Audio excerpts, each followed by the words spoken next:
저부터 한 절씩 교독하도록 하겠습니다.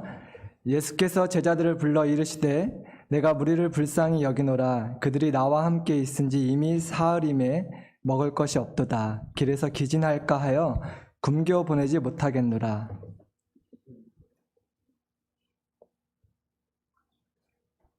33절입니다. 시작. 제자들이 이르되 광야에 있어 우리가 어디서 이런 무리가 배부를 만큼 떡을 얻으리이까. 예수께서 이르시되 너희에게 떡이 몇 개냐 있느냐 이르되 7개와 작은 생선 2마리가 있나이다 하거늘. 예수께서 무리에게 명하사 땅에 앉게 하시고 떡 7개와 그 생선을 가지사 축사하시고 떼어 제자들에게 주시니 제자들이 무리에게 주매 다 배불리 먹고 남은 조각을 7 광주리에 차게 거두었으며 먹은 자는 여자와 어린이 외에 4,000명이었더라. 예수께서 무리를 흩어 보내시고 배에 오르사 마가단 지경으로 가시니라. 아멘. 네, 저번 주에 추 목사님께서 잘 설명해 주셨지만 오늘 본문을 얼핏 보면 아주 유명한 사건이죠. 오병이어 사건과 동일한 사건이 아닌가 생각이 되지만 아주 다른 사건입니다. 유대인 지역에서 있었던 유대인들을 대상으로 행해졌던 오병이어 사건과 비슷하지만 다른 사건으로 오늘 사건은 갈릴리 호숫가 반대편인 이방인들이 거주하는 이방인 지역에서 이방인들을 대상으로 기적을 베푸신 사건입니다. 예수님께서는 먼저 유대인들에게 오병이어 사건을 행하셨고 또한 오늘 이방인들에게 칠병이어의 사건을 베푸셨습니다. 이 비슷한 사건을 굳이 기록한 이유가 있다면 예수님께서는 유대인들뿐만 아니라 모든 민족에게 생명의 떡이 되시는 분이심을 말씀해 주기 위함입니다. 바울도 로마서에서 말했죠. 이 복음은 모든 믿는 자에게 구원을 주시는 하나님의 능력이다. 또한 첫째는 유다인에게요, 또한 헬라인에게로다. 그렇게 우리 예수님은 유대인뿐만 아니라 모든 민족에게 구원자가 되시는 분이십니다. 아멘. 32절부터 한 절씩 보도록 하겠습니다. 예수께서 제자들을 불러 이르시되 내가 무리를 불쌍히 여기노라. 그들이 나와 함께 있은지 이미 사흘임에 먹을 것이 없도다. 길에서 기진할까 하여 굶겨 보내지 못하겠노라.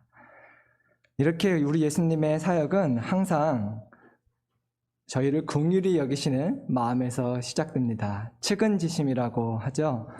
예수님께서는 자기 민족인 유대인들만 불쌍히 여기신 게 아니라 이방인 모두를 차별 없이 사랑하셨습니다. 저희가 잠시 돌아보기 원합니다. 캐나다에 존재하고 있는 저희 교회는 한인 민족들만 사랑하고 돌아보고 섬기고 있는지 아니면 힘 닿는 데까지 타민족들도 품고 사랑하고 있는지. 감사하게도 저희는 나름대로 여름선교학교와 도시선교와 연말구제사역과 또 멕시코 해외 선교 사역 등을 통해서 나름대로 저희가 타민족들까지 품고 사랑하려고 애쓰고 있는 교회입니다. 또 예수님께서도 복음을 예루살렘과 온 유대와 사마리아와 땅끝까지 전하라고 말씀을 하시고 명령을 하셨는데 저희가 좀 돌아보기 원합니다.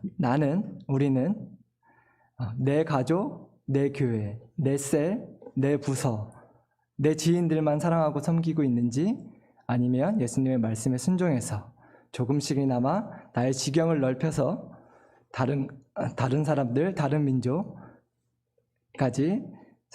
섬기고 있는지 잠시 생각해 보기 원합니다. 다시 무리들 얘기로 돌아가서요. 그 큰 무리가 예수님과 함께 있은 지 사흘이나 됐다고 오늘 본문은 말해주고 있습니다. 그들은 왜 집에 안 가고 3일씩이나 예수님과 함께 있었을까요? 제가 오늘부터 설교를 시작해서 3일 동안 한다고 생각해 보시면 몇 분이나 남아 계실 수 있으시겠습니까?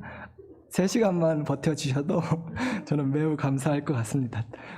당연한 얘기지만 예수님께서 설교를 너무 잘하셔서 그분의 말씀을 듣는 게 사람들에게 즐거움이었을 줄로 믿습니다.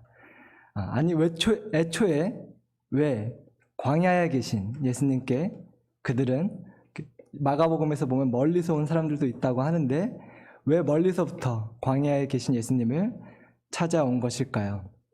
그 윗절의 문맥을 보면요, 예수님께서 가나안 여자의 귀신 들린 딸을 고쳐줬다는 소문이 이방인 마을에 퍼진 것 같습니다. 그래서 사람들이 수많은 병자들을 데리고 예수님께서 고쳐주시길 바라고 예수님께 나와왔다고 기록되어 있습니다. 예수님께서 다 고쳐주셨고요.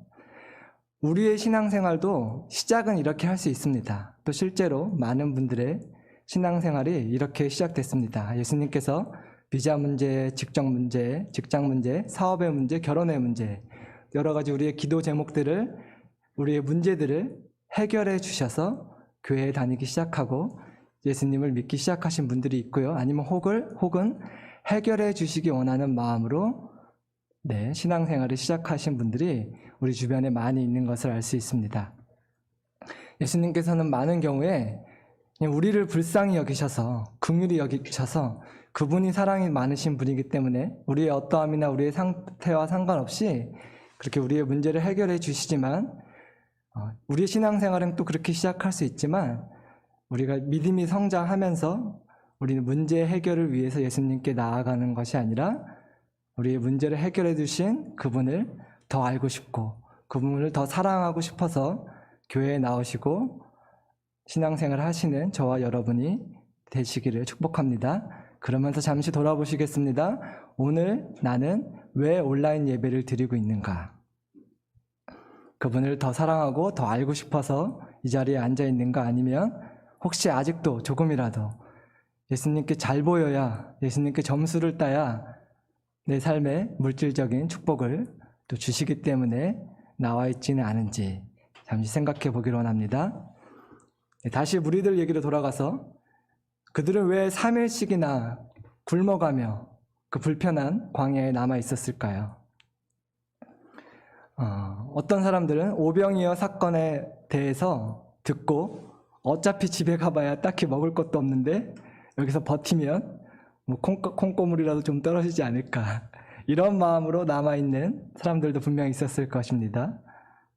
또 어떤 사람들은 집에 가고 싶지만 어린이들은 부모님이 안 가서 어쩔 수 없이 부모님을 따라서 남아있는 사람들도 있었을 것입니다.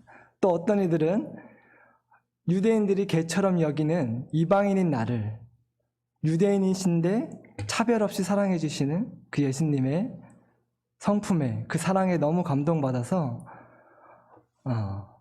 그분을 더 알고 싶어서, 그분의 말씀을 더 듣고 싶어서 사모하는 마음으로 남아있는 사람들도 있었을 것입니다. 도대체 내가 뭐라고 하나님의 아들이 나를 이렇게까지 사랑해 주시는지,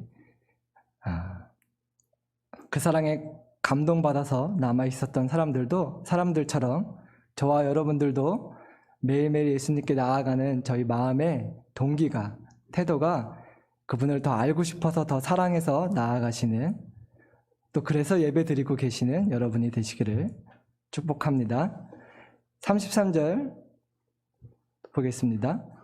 제자들이 이르되 광야에 있어 우리가 어디서 이런 무리가 배부를 만큼 떡을 얻으리이까? 유대인들이었던 제자들은 자기 민족, 자기 조상들의 역사를 누구보다 잘 알고 있었을 것입니다.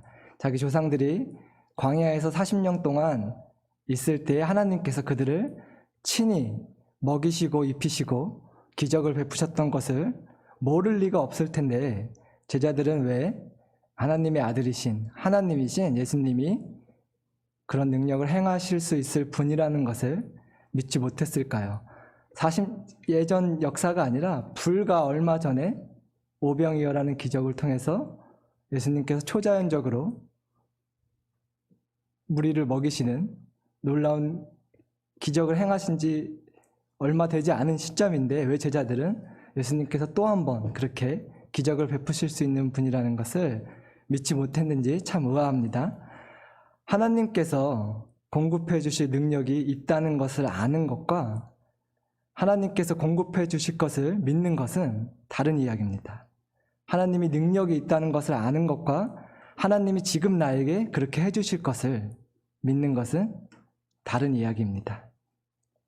저희도 성경 말씀뿐만 아니라 수많은 간증들을 통해서 하나님의 능력을 아는 것에만 그치지 않고 하나님이 선하신 분이셔서 나를 불쌍히 여기시는 그런 좋은 분이시기 때문에 나에게도 그렇게 해주실 선한 분이라는 것을 믿는 믿음에까지 자라나시기를 축복합니다.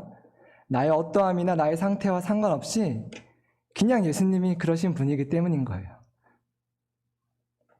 그냥 나를 보면 딱하게 여기시고 측은히 여기시고 내가 잘하든 못하든 상관없이 아무 대가 없이 내 삶에 나를 고통스럽게 하는 문제들을 해결해 주시고자 하는 그분의 사랑 때문에, 그분의 측은지심 때문에 저희가 믿고 기도할 때 저희에게도 동일한 능력을 행해 주시는 분이심을 이미 경험하셨지만 더 경험 많이 해보시는 여러분들이 되기를 기도합니다. 아까도 말씀드렸듯이 제자들은 불과 얼마 전에 오병이어의 기적을 머리로는 기억하지만 마음으로는 잊어먹었던 것 같습니다. 하지만 또 한편으로는 제자들이 유대인이었기 때문에 유대인들이 개처럼 하대하는 천하게 여기는 이방인들을 불쌍히 여기는 마음이 없었을 것입니다. 그렇기 때문에 어디서 떡을 구할 수 있겠습니까? 이렇게 좀 퉁명스러운 태도로 예수님께 질문을 하지 않았나 상상해 보게 됩니다. 주로 유대인들이 모여 있었던 유대인들을 대상으로 행했던 오병이어 때는요, 제자들의 반응이 어땠냐면요, 첫째 날 저녁에 사람들이 굶은 지 첫째 날 저녁에 제자들이 먼저 예수님께 찾아갔어요. 이들이 배고픈데 먼저 가서 좀 마을에 가서 좀 밥 좀 먹고 오라고 해야 되지 않겠습니까? 자기 민족이었으니까 돌아보고 사랑하는 마음이 당연히 있었겠죠.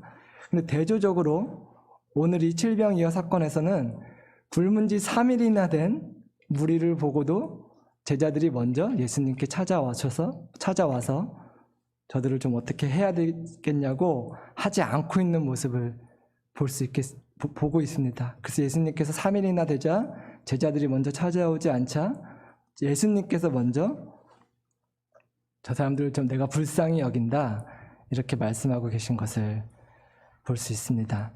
유대인들은요, 아마도 지금 여기 있는 것 자체가 불편했을 거예요. 유대인들이 천하게 개처럼 여기는 사람들을 대상으로 예수님이 사역하고 계신 것을 예수님이기 때문에 말은 하지 못했지만 불편한 마음으로 마지못해 동참하고 있었을 것입니다. 이런 생각을 하고 있었을지 모르겠습니다. 유대인들도 굶는 사람이 많은데, 유대인들도 병고침이 필요한 사람들이 많은데, 우리 민족들도 지금 예수님의 말씀을 듣고 싶어하는 사람이 많은데 굳이 왜 여기까지 오셔서 이 사람들을 대상으로 사역을 하고 계신지 못마땅해 하고 있었을 것 같습니다.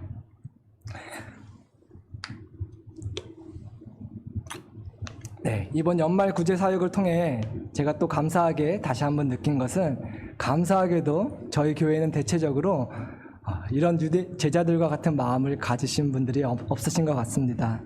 온 교회가 또 다시 한번 한 마음으로 한인 민족이 아닌 노숙자분들을, 소외된 이웃들을 섬기는 것에 기꺼이 돌아보는 마음을 주셔서 구제 사역에 동참해서 아름다운 나눔을 하게 하신 하나님께 다시 한번 감사드리게 됩니다. 34절 보도록 하겠습니다. 예수님께서 이르시되 너희에게 떡이 몇 개나 있느냐? 이르되 7개와 작은 생선 2마리가 있나이다 하거늘. 네, 개역 한글에서는 작은 생선 2마리라고 했는데요, 개역 개정이 조금 더 원문에 가깝게 이렇게 2마리, 그 원문에 이렇게 생선 몇 마리가 있다고 번역이 되어 있거든요. 잘 번역을 한 것 같습니다. 근데 예수님께서는요, 그런 이기적인 우리 민족만 생각하는, 타민족을 품지 못하는 제자들을 책망하시지 않고요,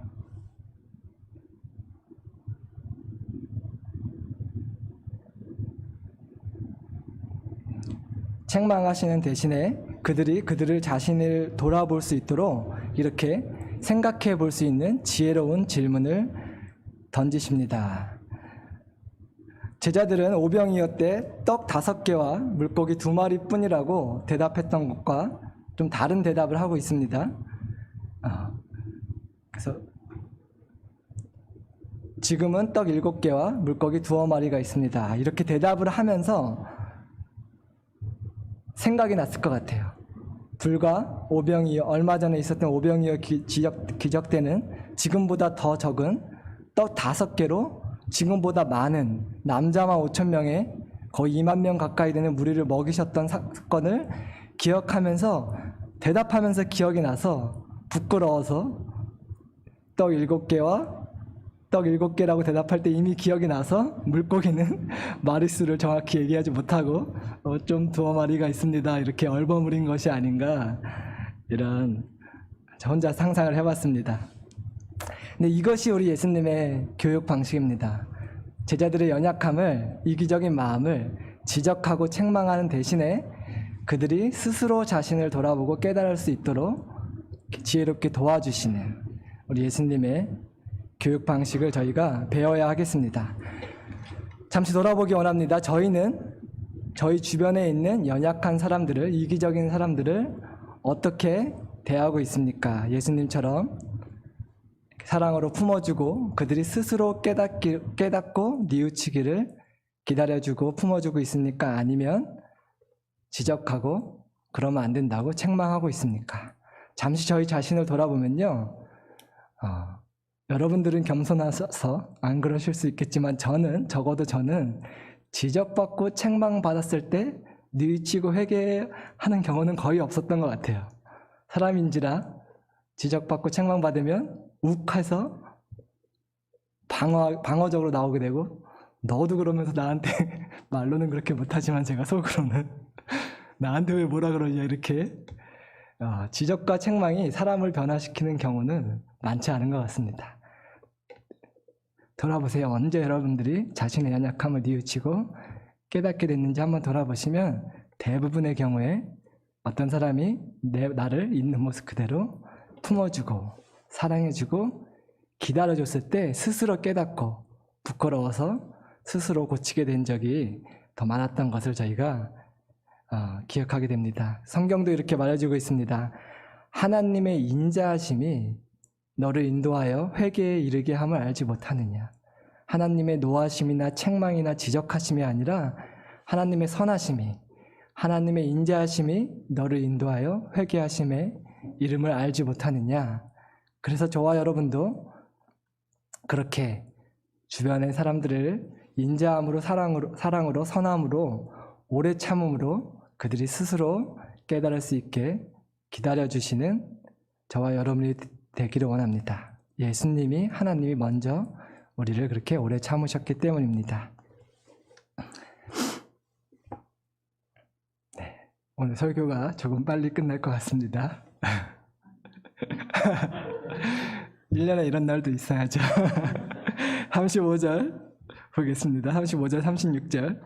예수께서 무리에게 명하사 땅에 앉게 하시고 떡 7개와 그 생선을 가지사 축사하시고 감사하시고란 말입니다. 떼어 제자들에게 주시니 제자들이 무리에게 주매. 제자들이 우리 예수님께 배워야 할, 또 저희가 예수님께 배워야 할 2가지 마음을 여기서 볼 수 있습니다. 첫째는요, 무리를 불쌍히 여기는 마음입니다. 예수님께서 하시는 사역에 동참하다 보면요, 어떤 사람과 많은 시간을 보내면 그 사람을 닮게 되죠. 원치 않아도 닮게 됩니다. 저희 아이들이요, 제 쓸데없는 개그를 따라해요. 제가 깜짝깜짝 놀래요.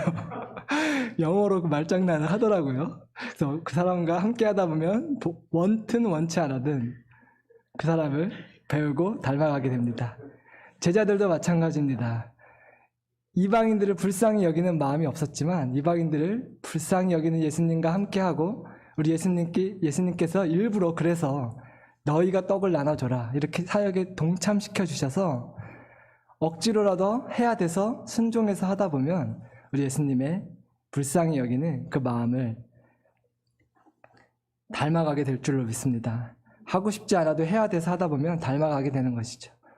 혹시 저는 안 그랬는데 여러분들은 그러셨을 수도 있어요. 혹시 연말 구제 사역을 할 때 이런 궁일한 마음으로 하신 분들 있으신가요? 내가 평소에 추위에 떨고 있는 노숙자만 보면 눈물이 나서 잠을 못 자서 길 가다가 노숙자분들을 보면 내가 마음이 뭐 미어져서 견딜 수 없어서 그렇기 때문에 연말사역에 동참하신 분들 계신가요? 부끄럽지만 저는 그러지 못합니다. 평소에 운전하고 가다가 노숙자분들 보면 궁일한 마음이 들 때도 있지만 그냥 아무 마음에 감동도 없이 동요도 없이 무관심하게 지나칠 때가 더 많습니다. 하지만 교회에서 이렇게 하자고 해서 또 하나님이 원하시는 일인 걸 알기 때문에 하고 싶어서가 아니라 내 마음에 궁일한 마음이 넘쳐나서가 아니라 해야 되는 일인 걸 알기 때문에 순종해서 하다 보면 저희 안에도 또 없었던 예수님이 그들을 궁일하게 여기시는 마음이, 측은히 여기시는 마음이 저희도 생기기 시작하는 것을 경험해 보셨을 줄로 믿습니다. 그래서요, 2021년에는 웬만하면 이렇게 적용해 봤으면 좋겠습니다. 웬만하면 교회에서 시키는 봉사는 하고 싶은 마음이 우러나오지 않아도 해야 되는 일인 것 알기 때문에 순종하는 마음으로 하다 보면 하고 싶은 마음이 또 그 대상을, 그 사역을 사랑하는 마음이 생길 줄로 믿으시고 순종해 보시는 저와 여러분이 되기를 추천해 드립니다. 강요는 못하겠고요. 저도 그렇게 못하면서 강요까지는 못하겠습니다. 적극 강추해 드립니다. 진짜 그렇더라고요. 썩 마음이 없어도 하다 보면 하고 싶은 마음을, 사랑하는 마음을 주시는 경우가 많이 있습니다. 또 두 번째, 제자들이 예수님께 배워야 할, 저희들도 배워야 할 마음이 있다면요, 감사하는 마음입니다. 예수님께서 제자들이 가지고 있었던 떡을 들으시고 축사하셨다, 하나님께 감사하셨다 고 합니다. 내가 가지지 못한 것에, 갖고 싶은 것에 대해 불평하는 마음이 아니라 이미 하나님께서 주신 것들을 돌아보고 생각해 볼 때에 저희 안에 감사하는 마음이 회복될 줄로 믿습니다. 그런 찬양이 있죠. 가진 복을 세워, 받은 복을 세워 보아라. 이미 주신 복을 한 해를 마무리하면서 돌아볼 때에 너무 많은 것을 이미 주신 하나님께 감사함으로 한 해를 마무리하게 될 줄로 믿습니다. 경제적으로 어려웠을 때 도와주셨던 하나님의 은혜, 외롭고 힘들었을 때 직접 혹은 사람들을 통해서 나를 위로해 주신 우리 하나님의 은혜, 아팠을 때 돌봐주시고 또 회복해 하신 우리 하나님의 은혜, 이런 수많은 은혜들을 돌아봤을 때 감사하는 마음이 당연히 회복될 줄로 믿고요. 또 그런 나를 돌아봐 주시고 회복시켜 주신 하나님께 감사하는 마음이 회복되면요, 자연스럽게 내가 겪었던 비슷한 어려움과 아픔을 겪고 있는 주변 사람들을 돌아보고 싶은, 하나님이 나를 그렇게 위로하셨듯이 나도 그들을 위로해 주는 축복의 통로로 사용받고 싶은 마음이 생겨나서 더 많은 주변 사람들을 돌아보고 훈훈해지는 그런 저희와 저희 주변이 될 줄로 믿습니다. 벌써 37절이네요. 37절, 38절 다시 한번 여기 계신 분들이 읽어주시면 감사하겠습니다. 시작.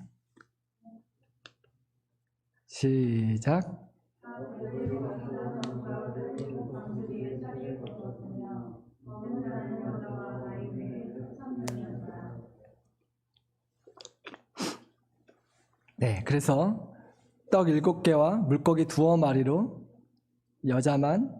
여자와 어린아이 빼고 남자만 4,000명을 먹이셨고 그 남은 조각을 거뒀는데 7광주리에 거뒀다. 이렇게 오병이어와 다른 결과를 기록해 놓고 있습니다. 추 목사님께서 지난주에 아주 잘 설명을 해주셨죠. 오병이어 때는 몇 바구니를 거뒀다고요? 크게 대답하셔도 됩니다. 12바구니. 그게 무슨 의미가 있다고 설명해 주셨냐면 유대인들을 대상으로 행하신 기적이기 때문에 12지파를 상징하는 12바구니를 거뒀고요. 오늘은 유대인 외에 모든 이방 민족들을 대상으로 베푸신 사역이기 때문에 모든 완전한 이방인들을 상징하는 7 광주리를 거뒀습니다. 예수님께서는 유대인들뿐만 아니라 12지파 유대인들뿐만 아니라 온 모든 민족에게 생명의 떡이심을 말씀해 주는 사건이기 때문이죠. 그런데요, 여러분, 재밌는 적용을 생각을 한번 해석을 해볼게요. 수학적으로 생각해 보면요, 단순히 산술적으로 생각해 보면 어떤 것이 더 큰 사건이에요? 떡 5개로 5,000명을 먹이고 12바구니를 거둔 사건과 떡 7개로 4,000명을 먹이고 7 광주리를 거둔 사건. 어려운 산수가 아니죠. 뭐가 더 남는 얌사예요? 5개로 5,000명을 먹이고 12바구니를 거둔 사건이 더 효과적인, 효율적인, 더 많이 남기는 좋은 사역으로 보일 수가 있습니다. 하지만 재밌는 사실을 제가 알게 됐어요. 본문을 준비하면서 12바구니가 남았다 그러거든요. 바구니라는 단어와 오늘은 7 광주리가 남았어요. 어떤 게 더 큰 용기를 나타내는 단어인지 아세요? 바구니는 말 그대로 다 바구니고요. 오늘 본문에 쓰인 광주리라고 하는 단어는요, 사도행전에 사울이 전도하다가 유대인들에게 핍박받아서 제자들이 사울을 광주리에 담아서 성 밖으로 탈출시키는 사건이 있거든요. 기억나시나요? 사람이 들어갈 정도의 큰 광주리를 지칭하는 단어가 오늘 본문에 나온 이 광주리라고 하는 단어라고 합니다. 바구니는 말 그대로 바구니고, 그러면 12바구니가 더 많이 거둔 거게요? 아니면 7 광주리가 더 많이 거둔 것일까요? 7 광주리가 양으로는 훨씬 많은 것 같습니다. 이런 수학적인 비교가 크게 의미가 없을 수도 있지만 제가 한번 해보았습니다. 그러면서 어떤 생각을 하게 되었냐면요, 제자들이 마땅히 사랑해야 마땅한 내 민족들, 유대인들을 섬겼을 때 거둔 결과로 받은 축복보다 내가 자연스럽게 의지적으로 하지 않으면 사랑할 수 없는, 품기 어려운, 내가 하찮게 여기던 사랑하기 어려운 이방인들을 순종함으로 사랑하고 섬겼을 때 받은 축복이 훨씬 더 크다는 참 재밌는 결과를 제가 생각해 보게 되었습니다. 저희도 마찬가지인 줄로 믿습니다. 내 가족, 내 교회, 내 셀, 내 부서 당연히 사랑해야죠. 당연히 사랑해야 되는 내 주변 사람들 사랑하고 섬겼을 때 예수님이 주시는 축복과 칭찬보다 당연한 얘기지만 내가 사랑하기 힘든, 이전에 사랑할 수 없었던, 이전엔 내 마음에 들지 않았던, 이전엔 나와 잘 맞지 않았던 그 사람들을 순종함으로 사랑하고 품고 섬기기로 결정했을 때 더 큰 칭찬과 더 큰 축복을 저에게 주실 줄로 믿습니다. 그럼 도대체 2021년에 나로 하여금 사랑하기 원하시는, 섬기기 원하시는 그 사람이 도대체 누구일까요? 지금 생각나게 하시는 그 사람이, 아니면 그 사역이, 그 부서가, 그 단체가, 그 선교사님이, 하나님이 지금 여러분에게 아마도 사랑하라고, 품어달라고 부탁하시고 도전하시는 그 대상일 줄로 믿습니다. 마지막 절입니다. 예수께서 무리를 흩어보내시고 배에 오르사 마가단 지경으로 가시니라. 이 마가낫이라고 하는 지경은요, 좀 낯서시죠? 다른 말로 하면 막달라라고 하는 지역이에요. 많이 들어보신 단어죠? 막달라 마리아의 고향으로 알려져 있는 또 다른 이방인 지역으로 예수님께서 다른 사역을 하시러 오늘 사역을 마치시고 떠나시는 것을 볼 수 있습니다. 예수님께서는 이렇게 오늘도 그분의 제자들의 지경을 넓혀주시고 또 다른 막달라 지경으로 이동하셨습니다. 이렇게 적용 기도하면서 마쳤으면 좋겠습니다. 2021년에는, 내년에는 하나님께서 우리의 지경도 넓혀주시기를 기도하면서 마치고 싶습니다. 저도 개인적으로 이 적용 기도가 필요한 때입니다. 왜냐하면 제가 올해는 청년부만 섬겼으면 되는데 이제 최 목사님을 대신해서 유치부도 유년부도 섬겨야 되는 상황이 되고, 그래서 저도 지경을 넓혀주시기를 많이 기도하고 있습니다. 제가 풀타임 교육자가 아니기 때문에 청년들만 섬기는 것도 쉽지는 않은데 내가 유치부 유년부까지 다른 교인들까지 잘 섬길 수 있을까, 이런 생각을 하지만 우리가 믿음으로 기도할 때, 순종하기로 결정할 때 힘을 주실 줄로 믿습니다. 또 각자 돌아보셨으면 좋겠습니다. 이미 말씀을 들으시면서 생각나게 하신 사람들이 있지만 올해 한 해 내가 사랑하지 못했던, 아니면 무관심했던 그런 사람들이 있는가. 그런데 내년에는 하나님이 그들도 좀 기억하고 돌아보고 사랑해 줬으면 좋겠다 하고 지금 마음에 생각나게 하시는 사람들이 있는가.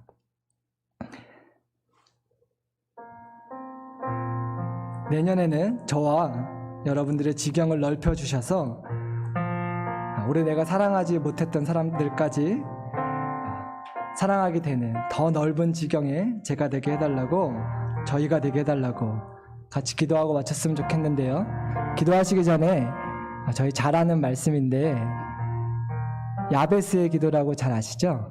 그 말씀 좀 읽고 기도했으면 좋겠습니다. 많은 경우에 안타깝게 이 야베스의 축복의 말씀이 물질적인 의미에서 지경을 넓혀주시는 것으로만 해석될 때가 많이 있는데요. 오늘은 더 중요한, 훨씬 더 중요한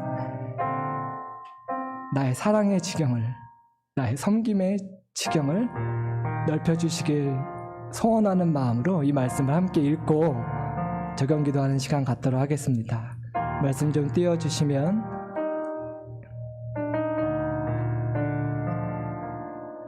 같이 읽겠습니다. 시작. 야베스가 이스라엘 하나님께 아뢰어 가로되 원컨대 주께서 내게 복에 복을 더하사 나의 지경을 넓히시고 주의 손으로 나를 도우사 나로 환난을 벗어나 근심이 없게 하옵소서 하였더니 하나님이 그 구하는 것을 허락하셨더라. 아멘. 저희가 이 시간에 나의 사랑의 지경을 넓혀주시도록 기도한다면 우리 하나님께서 그 구하는 것을 허락해 주실 줄로 믿습니다. 함께 기도하시겠습니다.